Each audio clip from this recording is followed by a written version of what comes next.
Hey guys, okay, so I wanted to show you my apothecary and put together a little quick gift. So yes, I'm sitting down. I'm actually in the corner of my bedroom because this is the only place I can find to put this. And I have basically just stacked this full of mostly grown herbs that I've done this past year in my organic herb garden, which has been just such a blessing and one of my passion projects and super fun. So I thought I'd just give a quick tour of it, and it's really fun. It actually makes me very happy.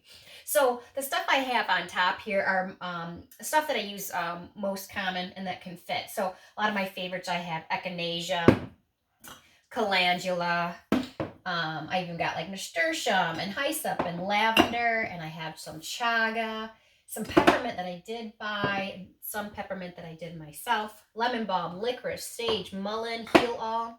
So that's a lot in there. And then I have even some more over on this side. I've got, what a cool jar, right? Yarrow, chickweed, chicory, bronze fennel, plantain. This stuff is just so packed with beautiful oils and healing properties that just make my heart sing. And so let's keep going through. So feverfew, hummingbird, toothache, hibiscus, marshmallow root, more plantain, goldenrod, sunflower petals. Look how pretty that yellow is still, right? Sitting in there after I dehydrated them. I've got catnip down here, echinacea that I've grown, and then some turmeric that I have purchased that I made a tincture out of, which is here, that is the tincture. I've got dandelion, more lemon balm, because boy, is that's a great easy one for everyone to be able to handle. I infused some almond oil with sunflower, and then I've made a salve out of that, a healing salve. This is a garlic elixir. Oh, this is so disgusting, but it's so potent. It was garlic cloves for about 6 weeks in with honey and apple cider vinegar, and then you strain it, and then you drink it when you're starting to come down with something, because garlic has alicillin in it, and it's very healing, but it's gross. Then I have some lilac tinctures, some dandelion oils, dandelion root tinctures, and then down here I have covered up, because I do not have amber colored bottles. I only have clear ones. These are all my tinctures, and you got to keep them under the sunlight. So very professional with a towel. But we have chaga tinctures, lemon balm tinctures, turkey tail. This is a mushroom tincture, and you do a double extraction where you extract the one type of properties with alcohol, then another type of properties with water, and you mix it together. And there's some beautiful, that's all the healing stuff right there down in the bottom. That's great stuff. I got calendula oil tinctures, bee balm tinctures, dandelion tinctures, echinacea, more echinacea tinctures. So all kinds of fun tinctures that I kind of keep hidden from the sunlight underneath here in the corner of my bedroom. So we'll push that in. So herbs are fantastic, especially grown organically on your own property, or ones that you can harvest on your own property, because then you know that they're safe. They haven't been sprayed with anything, or maybe even a dog peed on it. So that's always helpful, right?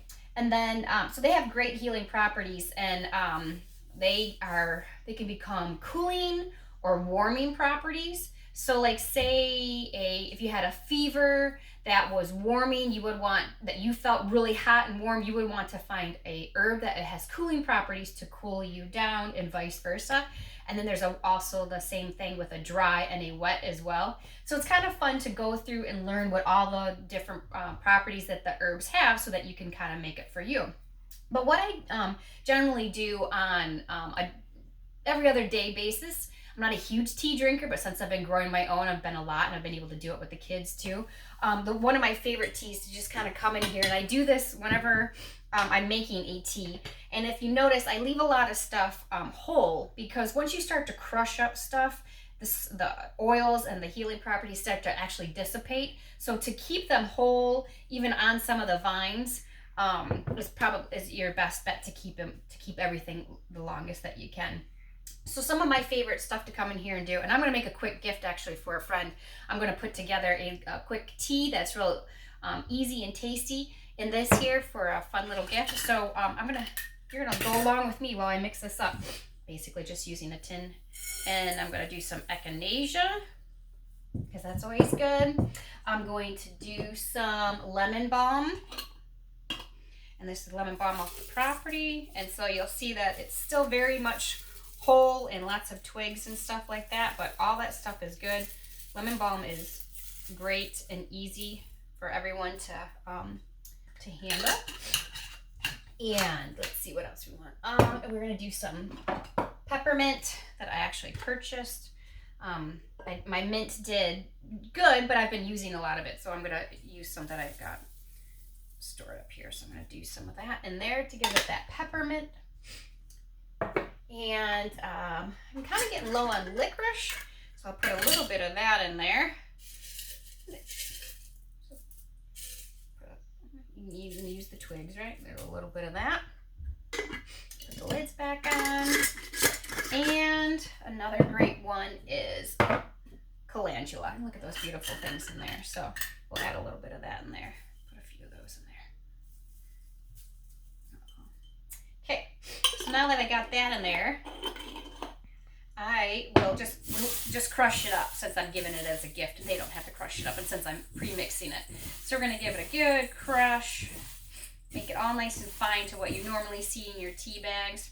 I'll even take out a couple of the big sticks.